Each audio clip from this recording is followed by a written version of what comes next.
તો અમદાવાદ સુભાષ બ્રિજને લઈ મોટા સમાચાર સામે આવી રહ્યા છે। સુભાષ બ્રિજ નીચે આવેલ લોઅર પ્રોમેનાડ બંધ કરાયો।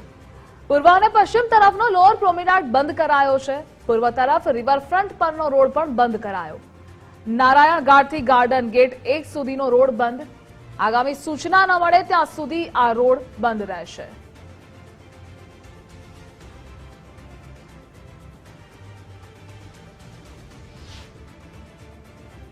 નો સુભાષ બ્રિજ જે છે તે હાલ બંધ કરવામાં આવે છે।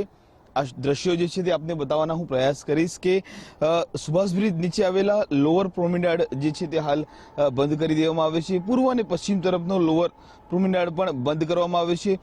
પૂર્વ તરફ રિવરફ્રન્ટ પરનો રોડ પણ હાલના તબક્કે બંધ કરી દેવામાં આવે છે। ખાસ કરીને મહત્વની વાત એટલા માટે છે કે સુભાષ બ્રિજ ની અંદર જે ખાસ જે મહત્વના સમારકામની જે આખી કામગીરી છે તે કામગીરીને ધ્યાનમાં રાખી આ બ્રિજ જે છે તે હાલના તબક્કે બંધ કરવામાં આવ્યો છે। નારાયણ ઘાટથી લઈને ગાર્ડન ગેટ નંબર 1 સુધીનો રોડ હાલ વાહન વ્યવહાર માટે બંધ કરવામાં આવ્યો છે। આગામી સૂચના ન મળે ત્યાં સુધી આ બંને જે બ્રિજોના ભાગો છે તે બંધ રહેશે।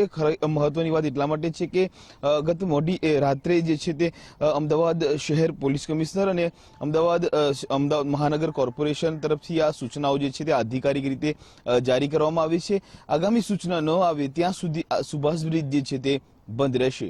કેમેરામેન યજ્ઞમોહન શ્રીવાસ્તવ સાથે કલ્પિત ત્રિવેદી, ગુજરાત ફર્સ્ટ, અમદાવાદ।